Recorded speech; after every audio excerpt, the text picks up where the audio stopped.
two teachers going for promotion. Both hate job interviews.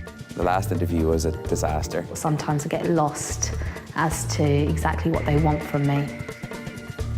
We put them through a mock interview. How important is it that middle leaders act as role models?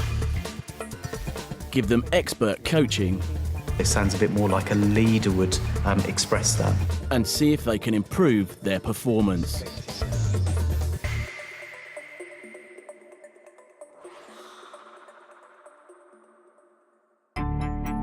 To help conquer their fear of the job interview, two teachers at Oaks Park High School will be facing an interview panel for a middle leader position. First up is science teacher Colin Douglas. What's the gas involved in respiration? What gas do we need in order to respire? Yeah. He's determined to become a head of year and was interviewed for a similar post 3 months ago. The last interview was a disaster. Nerves really took the better of me, and basically, no matter what question I was asked, I babbled back the same answer. And so I'm determined that the next time an opportunity arises that I must get the post. I can't even possibly deal with failure again.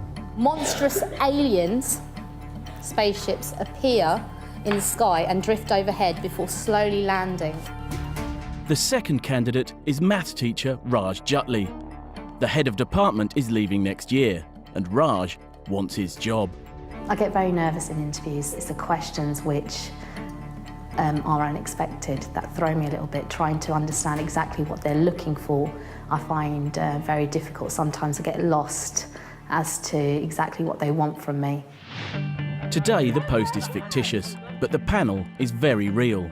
Head teacher Steve Wilkes, who's interviewed over 700 candidates in his time, and his deputy, Kevin Wire. From very early on, even maybe the first 30 seconds and the first handshake, you are picking up indications from them that will ultimately help you form a judgment. And probably, whilst you can't gain the job in the first 30 seconds, you can begin to lose the job in the first 30 seconds.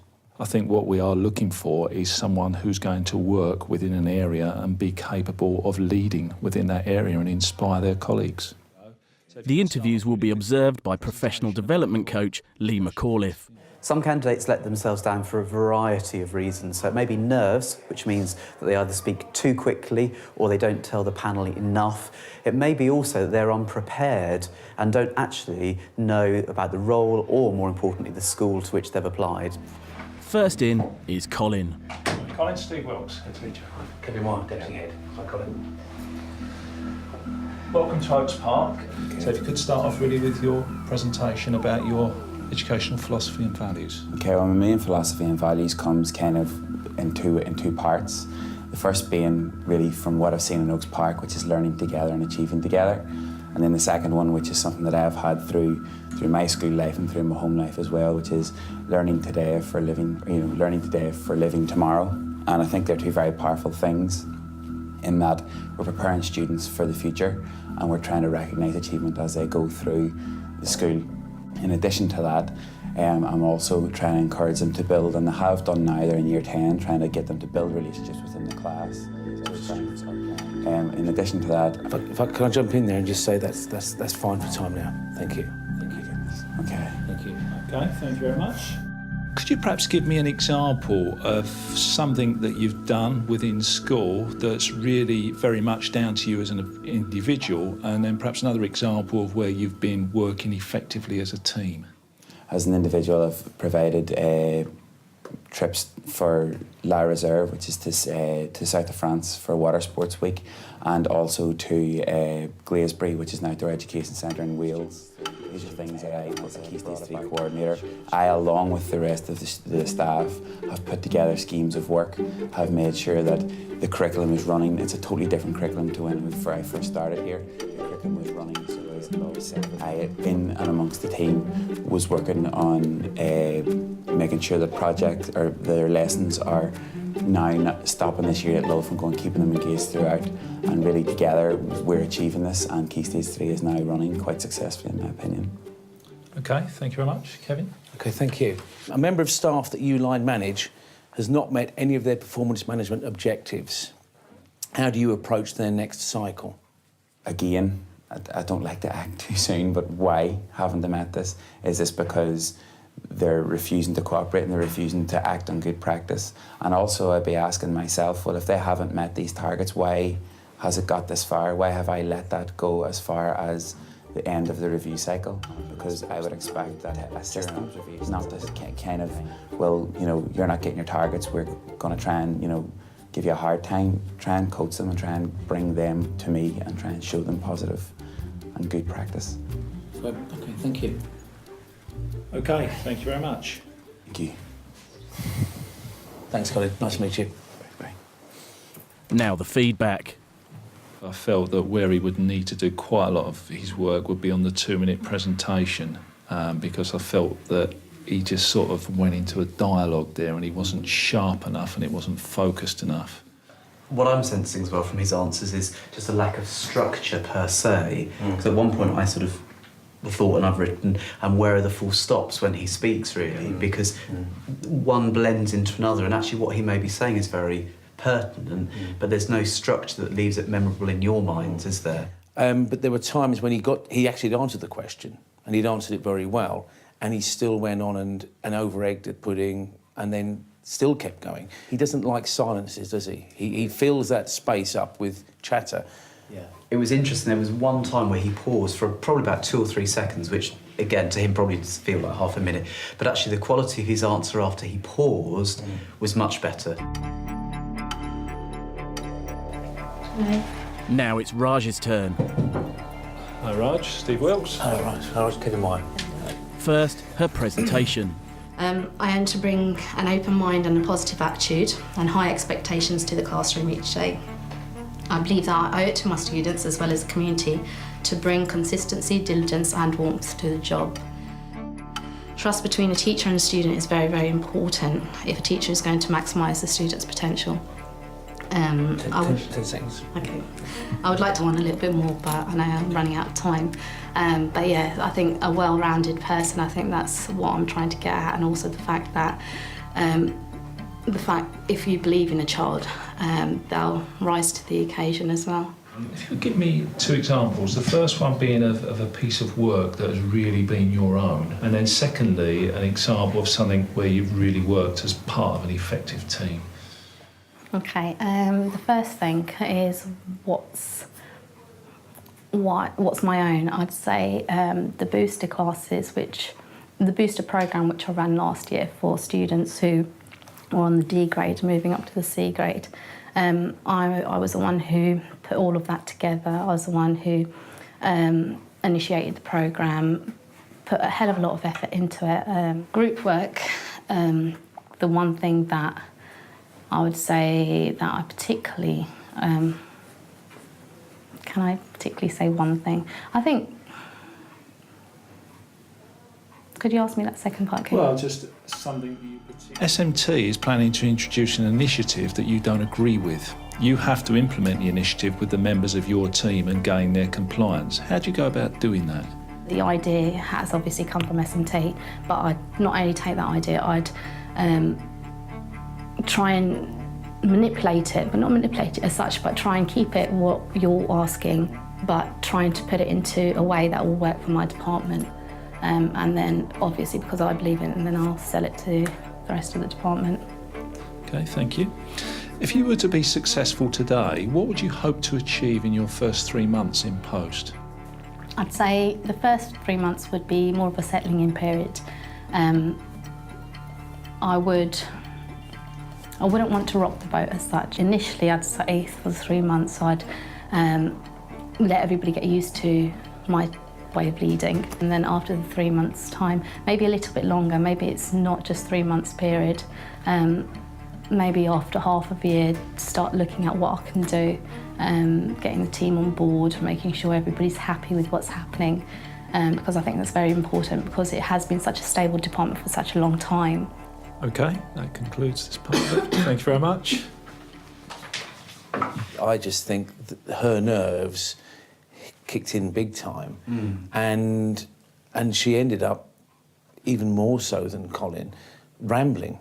Her language began to change, interestingly, and I felt it just became very informal and almost inappropriate at times for an interview. So we had phrases like, I wouldn't want to rock the boat, I'm on the case, I've asked this question before, I totally messed it up. And there was just a shift there. The question about what would you hope to achieve in the first 3 months I thought was really interesting, because by the time she finished answering it, she'd stretched out 3 months to the first 6 months. Yeah, she wanted more So time she'd bought more time. Yes. You got the sense she was saying, I'm not going to impose a leadership style on them, but that first 3 months would be spent with them getting used to my way of leading.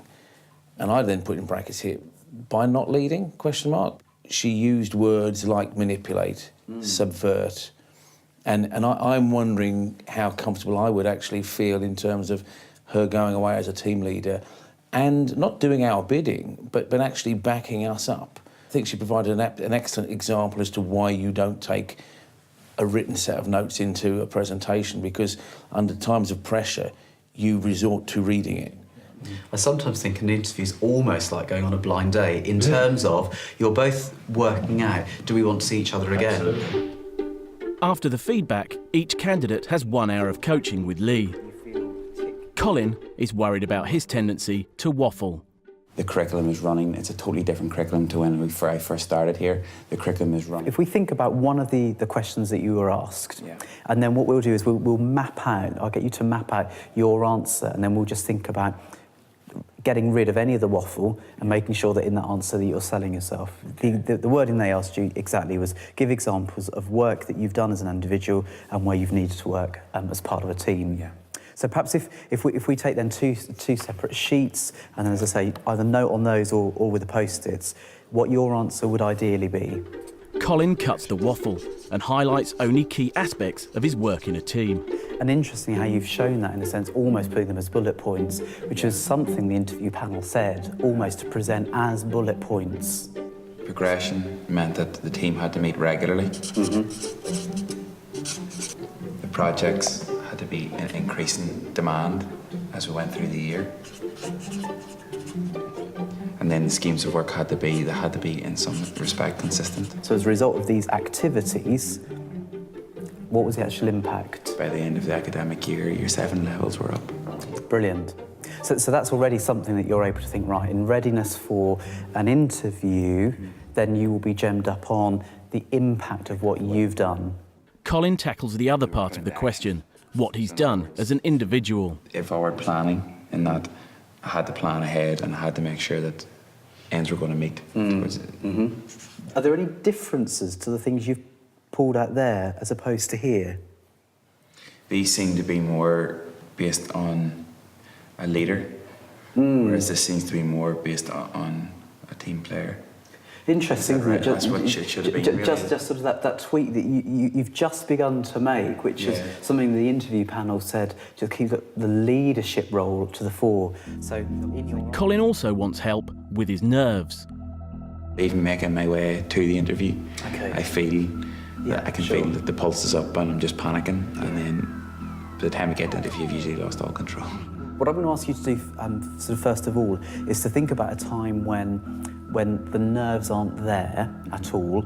So a time when you do feel very confident, very relaxed, very in control. I'm going to ask you to sort of visualise that now. And then what I'm going to ask you to do is just to sort of put your thumb and then your middle finger together and just press them together when you've got that picture. And I'll take you through that again. So if you see what you saw and hear what you heard and then feel what you felt, and then just really push them together and then let go. And you sort of lock it in there. And it means that then when we're on that walk to the interview room that we're going to sort of practice in a second, you're able to almost sort of press the switch. And then you're able to go in with that in your mind rather than your head just being full of, I feel nervous, I feel really worried. Are you happy to sort of share what that experience was? The experience was in the job, and it was in teaching, and it was actually in my classroom. Right, okay. And it was the students, and I knew that they were learning, and I knew that they were understanding physics. And I felt very happy that they were progressing, and I felt confident in myself because of the way I delivered it to them, and then they had progressed. And get that feeling of confidence. Reliving his experience in the classroom, Colin imagines he's walking to the interview. And then if you just want to walk forward a bit longer, see, you've got that, talk me through what you're saying to yourself now. I'm going to do everything I can. I'm going to do my very, very best. Yep. And I really want the job. How did that feel? Much better. Much better, actually. Now it's Raj's turn. The panel was worried about her choice of language. Put a hell of a lot of effort into it. I noted down a few of the phrases that you use, which, as it's coaching, I'm not judging you on. I'm just going to put them to you. And then what I thought we could do is literally reframe them. You were talking about something you'd done, and you'd say, I'd let them know I'm on the case. Okay. So do you want to just write that down, please? So I'm on the case. Think about a colleague who's a leader within the school, who you respect, who deals with things very effectively and uses the language that you want to use. What would they say? Looking into it, Would that feel better for you? it feels better than dealing with it. Okay, seriously. yeah, a hell of a lot of effort into it. What did you want the interview panel to know at that point about that issue? A lot of time and effort went into the project. Okay, yeah, that feels better Yeah. for you. Brilliant, let's pop that down then. What we're doing is just beginning this process of thinking through perhaps some of the phrases you're using and then tweaking them so that they sound more like the leadership role that you're applying for. That seems very crass sort of thing. Okay. It seems very much someone not of leadership quality as such. Okay. In her presentation, Raj resorted to reading her notes. What could she do instead? I suppose bullet points, a few points on a page is obviously a lot easier to get back onto track rather than the whole sentences. Raj often misunderstood the question. Could you ask me that second part again? You mentioned about sometimes needing to check in what the question was, and you found that you were answering a different question and then you had to go back. In future you will what then?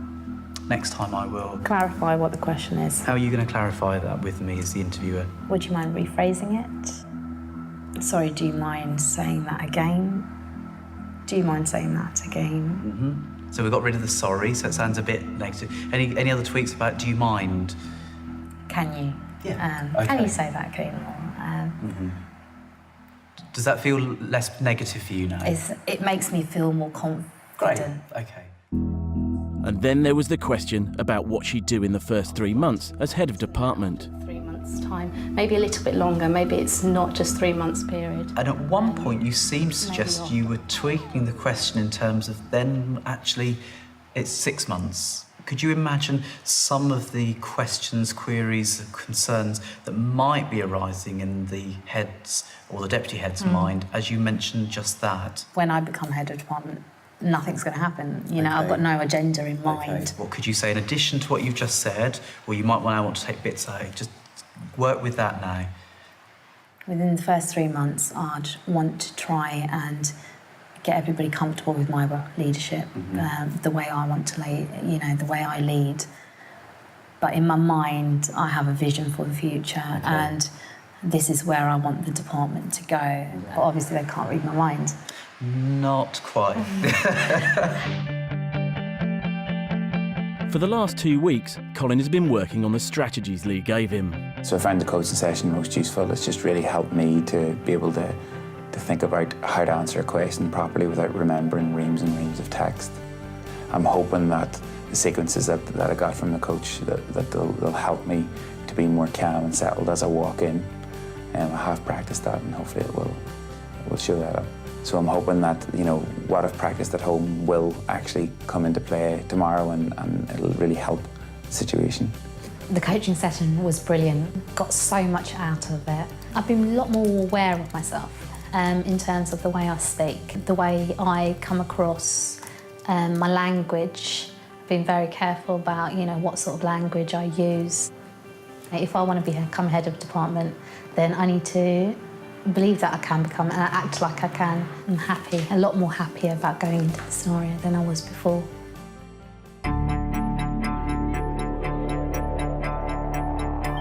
Back at Oaks Park, it's the day of the second interview. The panel will get to see if the candidates have upped their game. Steve and Kevin are joined by Year 11 student Ross. Meanwhile, Colin and Raj are psyching themselves up.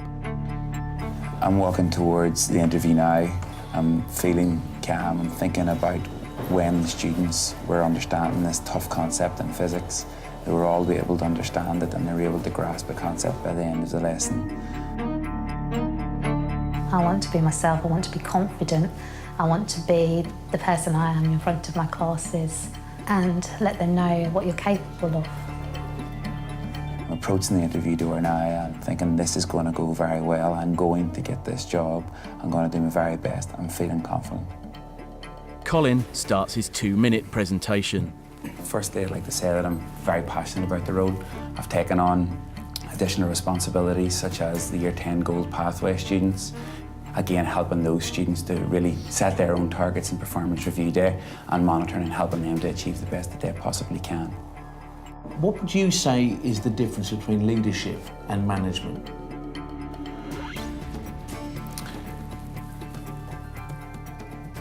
Okay, well, management, as it comes across, is very much ticking boxes and making sure everything is happening as it should be.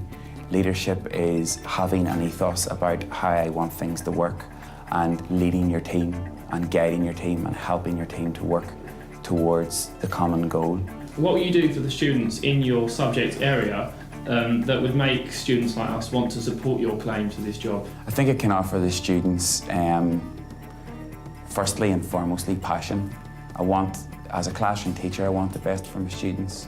As a key stage coordinator, I want the best for the students, and I really would want to demonstrate to the students that I'm there for them and I'm there to support them. So making them buy into that ethos, really by explaining it fully and making sure they're aware of where I'm coming from and what I expect. Okay, thank you very much. Thank you. Well done. Thank you. I think my answers were certainly better. I took that pause before I answered the question, and then also I stopped before I started to completely repeat myself continually. On the way down, I was able to settle my nerves a lot more, even though at times I felt more nervous in the lead up, but actually whenever I walked into the room, I felt a lot calmer than I ever have. Now it's Raj's turn. Her presentation went very wrong last time. A head of department role is a key role in the school, not only for the success of the school, but raising standards of the students. A head of department needs to have a mission, they have to have a direction, and they have to have motivation, all of which I have. I'm also very, very passionate about my job. I love my job. I love developing initiatives. I love seeing success. And I just want to finish off by saying that I'm really eager and excited about taking the next step into my career. Okay, thank you very much. What would you say is the biggest challenge for middle managers as firstly individuals and secondly as team leaders? Could you repeat that? Yeah, please? sorry. What would you see as the biggest challenge for middle managers? So if you were appointed, firstly to you as an individual and then secondly as being a leader of a team. I think it's very important for a middle leader to have a direction, to have a vision of where they want the department to go. I suppose the challenge would be to know exactly where that direction is, and to have a very clear vision and, again, to communicate it across to the department. If you were successful today, what would you do to develop your team of staff? It's really important, I think. It's really important to be positive. It's really important to praise people when they do something good and, you know, give the opportunity for people in my department to take on responsibilities, give them give them a purpose, not only as a class teacher, but develop them professionally as well. Okay, thank you very much. Thank you. That's right. Well done. I was very conscious of my speech, so I'm hoping that that came across. I think my 2-minute presentation was better. I had my notes on paper, but I didn't need to look at them because I did practice a lot more. So what's the panel's verdict? First of all, I'd like to say that we felt you both made significant improvements. If I could outline the main points, first of all, Colin, and I think one of the big improvements I felt in your performance this time was that your answers were a lot more concise and you'd really thought more carefully about the questions. I think during the first interview we had a couple of weeks ago, we felt that you talked for a long period of time, and perhaps at the end of it I'd really lost what the question was about. I think if I look down my pad this time, I see, very clearly you still managed to bring through your answers what I think you're all about, and that's passion, enthusiasm and commitment. You both were able to be yourselves much more today. The other big difference I thought, though, was you came in today expecting to not let yourself down. There was a much more clearly seen, from my perspective, way in which today you were managing that anxiety, because you didn't let yourself down. Some really, really good answers, and when you'd answered them, you shut up at that point rather than answered it again, and in some cases a third time as well. So it's really good. Can I move on to Raj? If you're looking in terms of improvement, I think you made a big leap between the 2 weeks. It was very thoughtful. The language was much better, although I felt you started off with a term that I wouldn't use in an interview when you talked about you guys. Yes, Yeah. I knew it. As soon as I said it, I knew it, yeah. Also, you brought the notes in, and last time it was like, boom, there are the notes, I'm reading the notes. You weren't reading the notes this time, they were just there, and you talked through your presentation, and again, had lots and lots of good ideas. So a massive improvement really for both of you, but particularly you, Raj, I thought. I've learnt a lot. I still have to learn more, but I actually went in there, I knew what I was doing wrong, whereas before I didn't. Well, it's been an excellent experience. I feel more confident going into interviews. As Raj has been saying, I still think that there's a way to go. There's still a learning curve, but this is, I think we're a good way along it, and just bring on the next interview, really. For Lee McAuliffe's top tips on interview techniques, go to the Teachers TV website.